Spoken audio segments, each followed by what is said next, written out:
everyone, welcome back to my channel Gitanjali story time in Manipuri. Ngasi suwari ma puraga lakchere ado ngasi ki wari sidi medical mystery amasung medical gi condition gi wari ne ado especially si se nupi dana hena kana ba phangani na khali ai suwari se parakanda sugumaina kano to ba di medical condition gum lai haiba se ai su khangba ngami ne ado sigi wari se kano da Scotland da thokibane 2022 की August 29 years old suba Lily Lindsay की best friend से लुहोंग दोरे लुहोंग बगी सिदा माई ममाना बिना माँ से maid of honor मोई bridesmaid ता maid of honor ओयो खोलो माई long time best friend ने अदे माँ से थी ना हराओ रे दिस माइना माई की ममाना बिना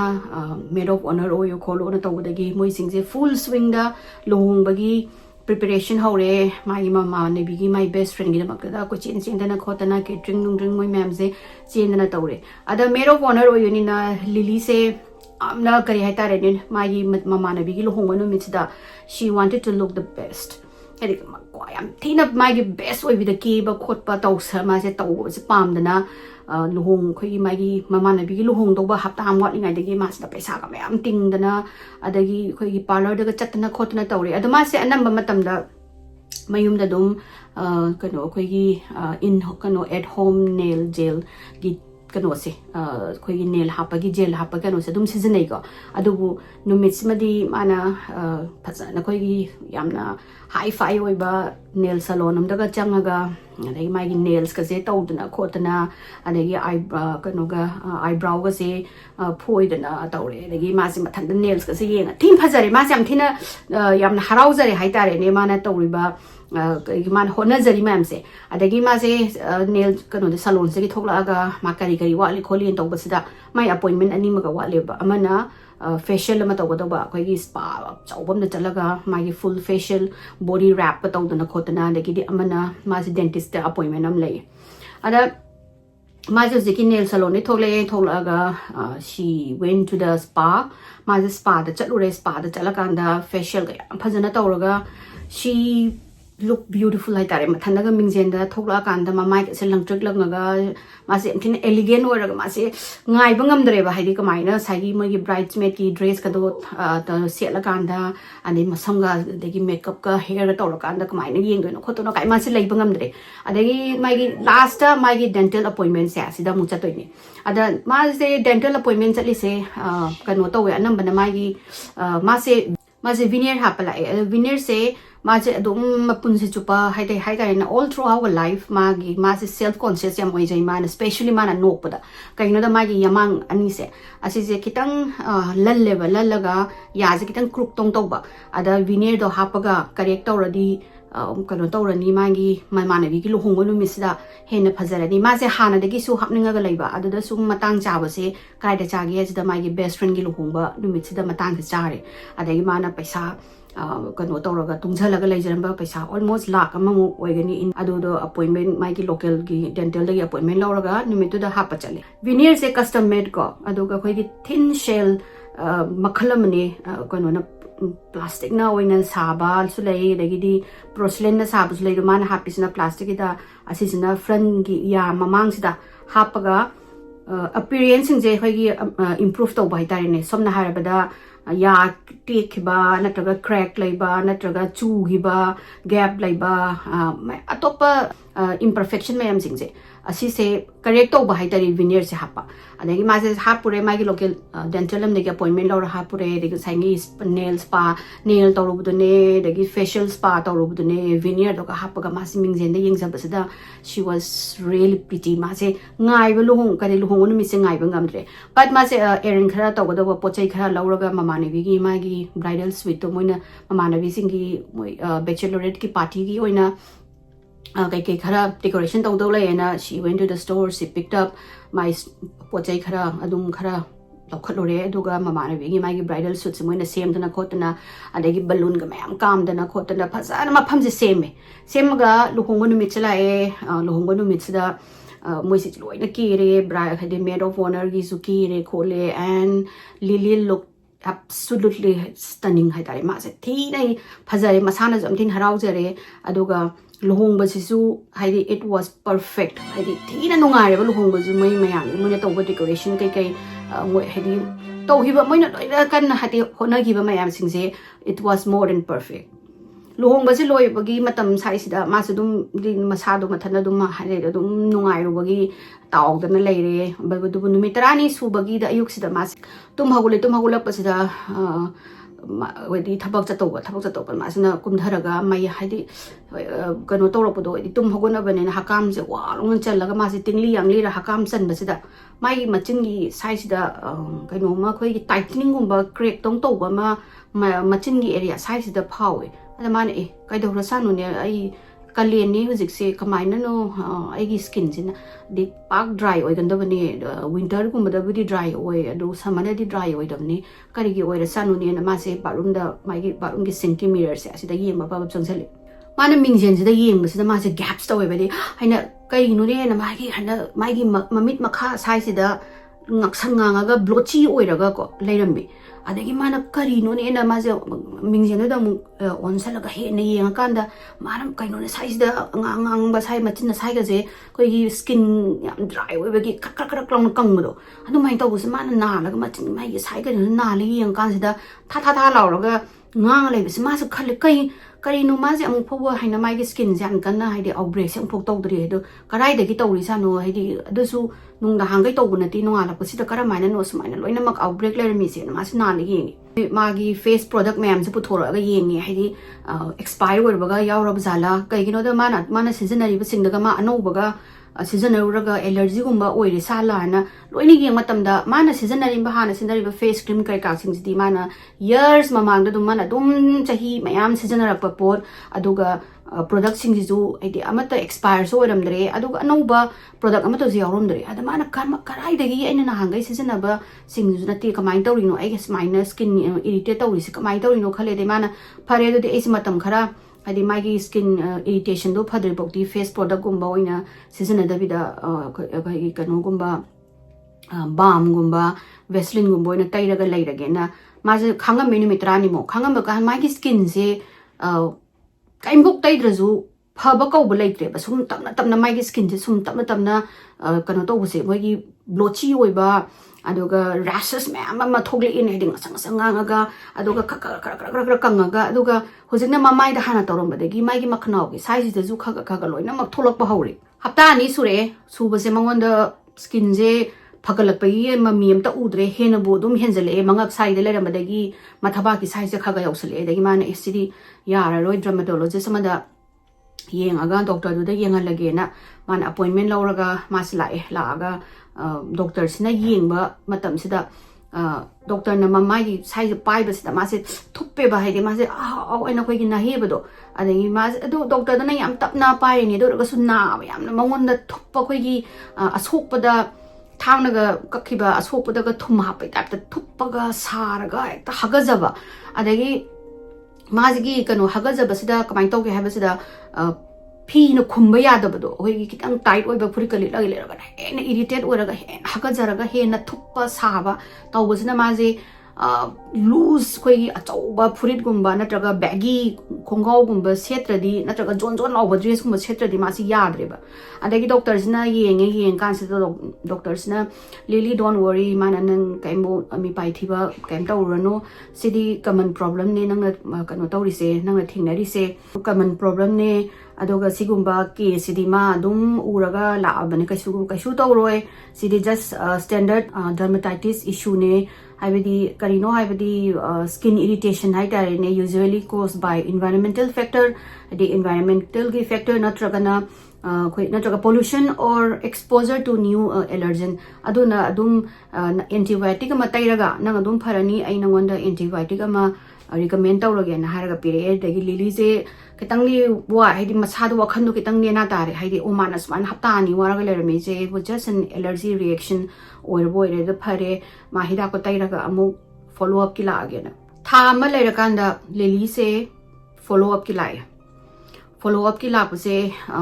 magi condition se karimbo phaba do oidre ma sai antibiotic na ju mateng tawdre haibo haidi phabadi la dana hajukti henjelle mai nga sai red blotchy oiba mai gi rashes angang ba skin je almost man haibado ma do elephant gi skin ga male ye tha lawraga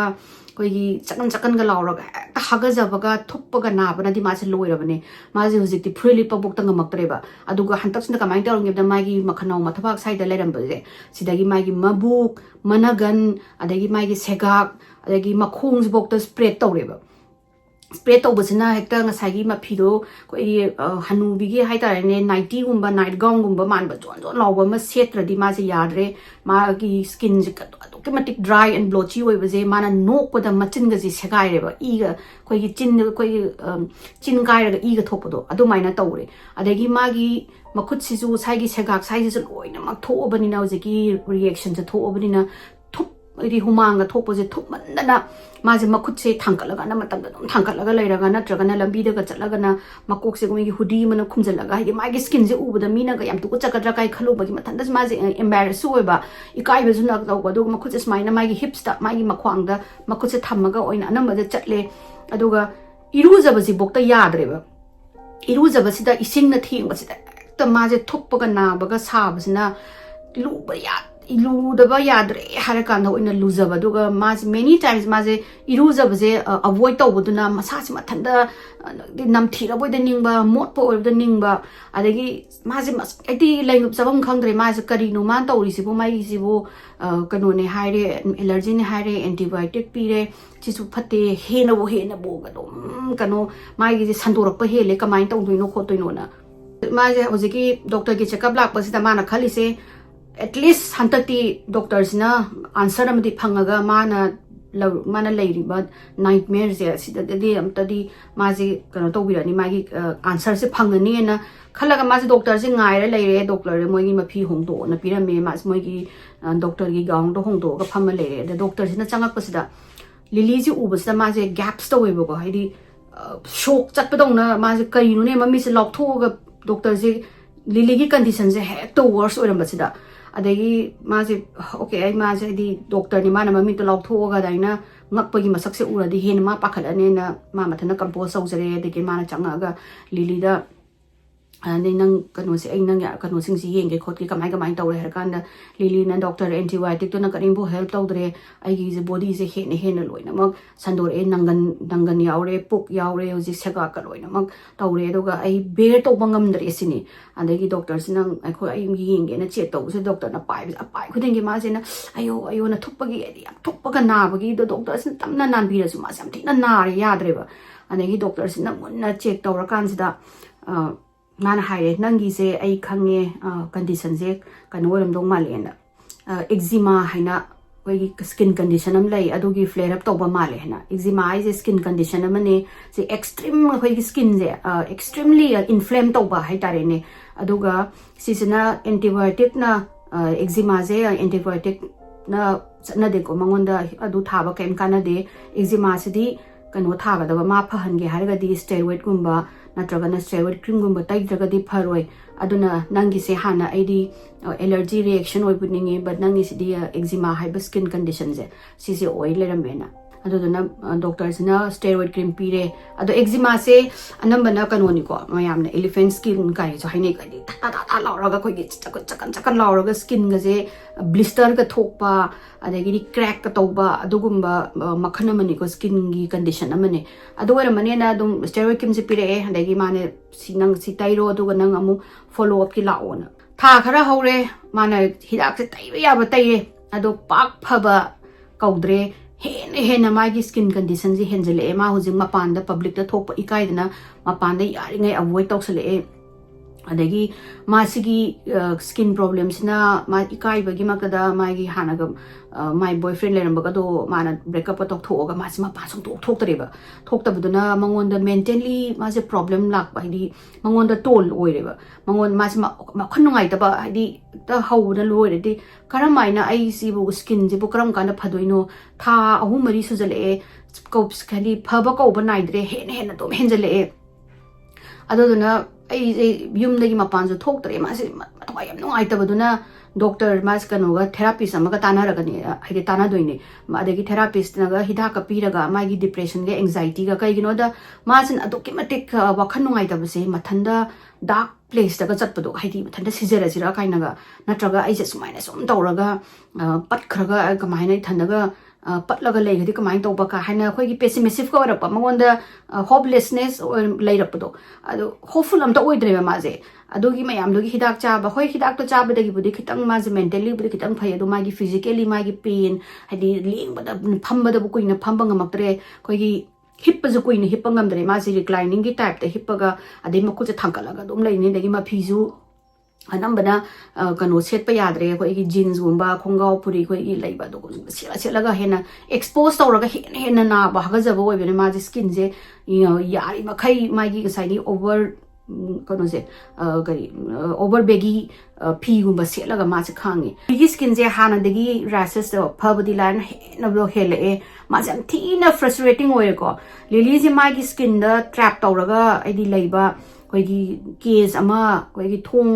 hangdraba case amada mathanda maje punjala thambai type ta aduga mapan ju chatpa ngamdramina maje iru su lujadre adagi adum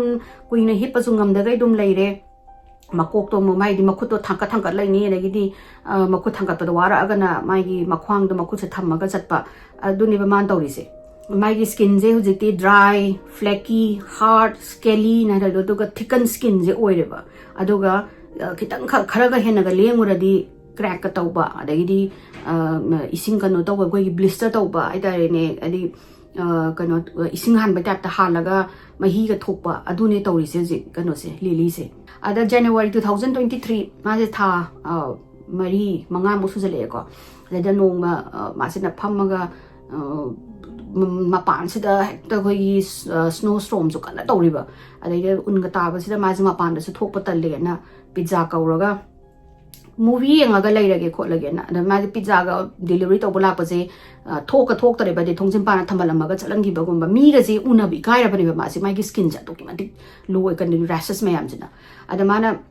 pizza do chara khadi chara ge do ga tv do tha ge cinema ma tha ge na mara se na reclining gi hadi pura hip tha bus mata ba nga thara ga lei be gi hagola ga kano se mai gi remote se lamba sida ma je makok se long ngau makok se ngau raga sor hon ba khoi gi bread khoi gi sor hon ba da phasana mapung phangam da bro aduga mai gi thabak se khoi gi tighten tawre ba adagi ma se ekta makok ngau ba nga haina khanga ga leraga kai nu ma se sini mana adagi ma se na ai haina hangal ataw go se mai makok se ung ba se ma se o gi ga tawre adai mana khange eczema gi problem leraga di kok ngau ba sor hon ba da wa ba aduga thabak smaina kano tawba haise khoi gi tighten tawba haibse asidi kano eczema gi kano nate mangonda mai gi symptom nate mai is something else is going on na ado ma hasasum phamaga siba ngai badi yadabani na ai kaigumba puli kai kano kaigumba doctor jingjina ai si mateng tawba ngamdraga di ai thanda tawjarani na kai no sigi thamari manga si marak sida ma si doctor si makan yengam ni ko makan yengaga doctor sing si hoi mai gi skin si je asini hai among hida mutai sini hai among mutai tawbu je phaba ko bu je sunglai leitre hen henjala bani adai mana phare doctor mayam na su ai gi se mateng tawba ngamdrabani na ai thanda yengjara ge na ma se da ngatang ma je sor hon dharaga kitang makong ngawa pharak pasida yamna na hagolaga my laptop se lawre aduga my laptop se da my symptoms sing je hapa kanda internet ta check tawba hore pung khara internet se da mana ko thi ra kanda uchina china article ma phange articles na extreme allergic reaction gi matang da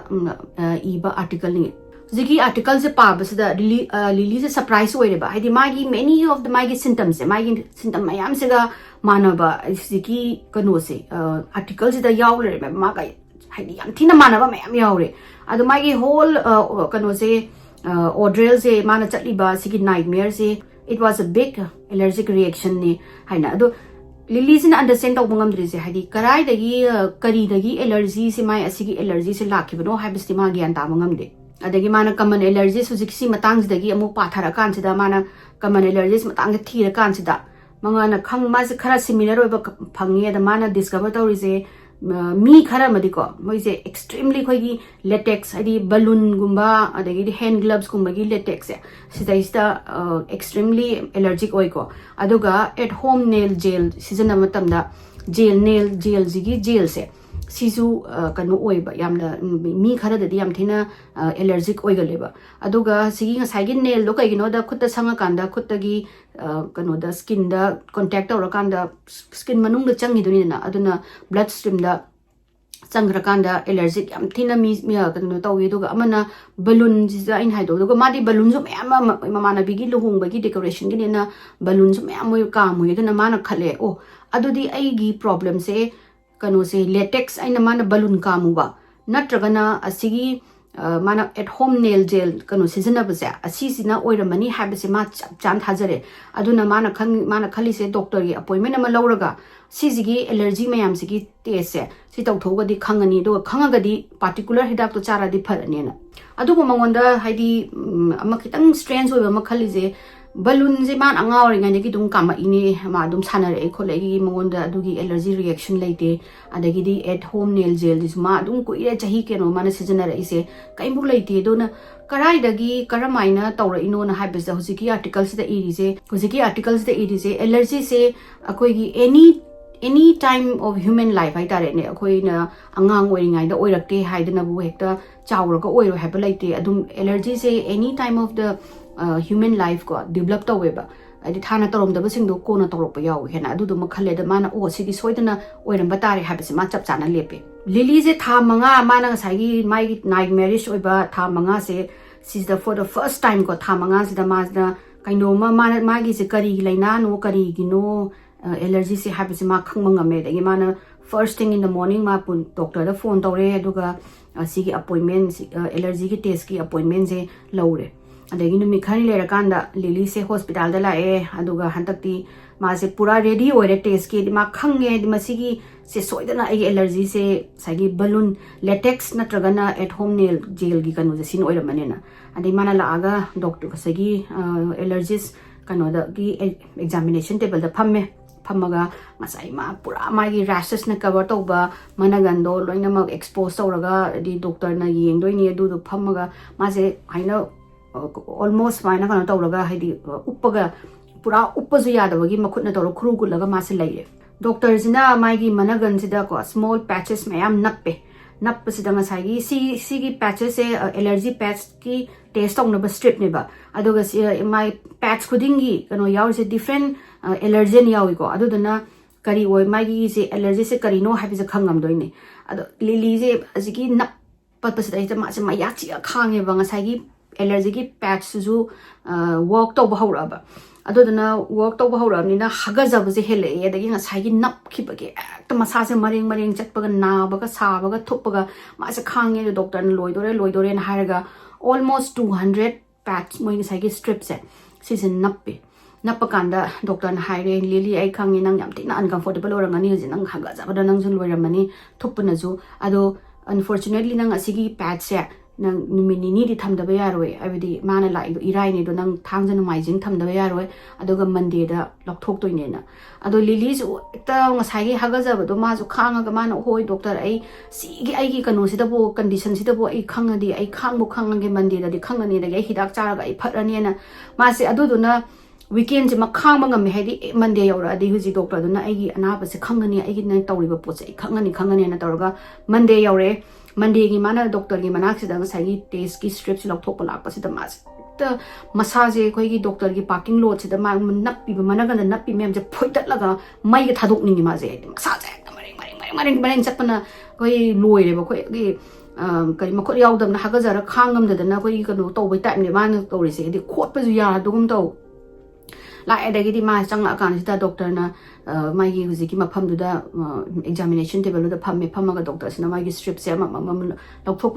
haidi lokthok I khudingi haga jab sin nung khoi gi tre lo kono se kheba nungai ra ga mo ga ka thuk pa ga sabi ma jana si ma se ma khut ma ya chi ga khutum ta salaga sai gi strip chani je lokthok pa se ma khanga kan sida mangon the bad news ma hairi ma sai lokthok yeng kan sida doctor na mangon da hairi se lily akoina nangi 200 strip nappa se sida latex so happy aduga nangi home gel gi kano do so happy aduda mild allergy gi reaction di kitang ui aduga aduk nangi skin condition da aduk amna extreme oi se sigi di amata yaude extreme oiba allergy gi di amata yaude na hairaba Lily is the sure way of Nico, Heidi Magi cano say latex natraga at gel gi at canogi say gel gi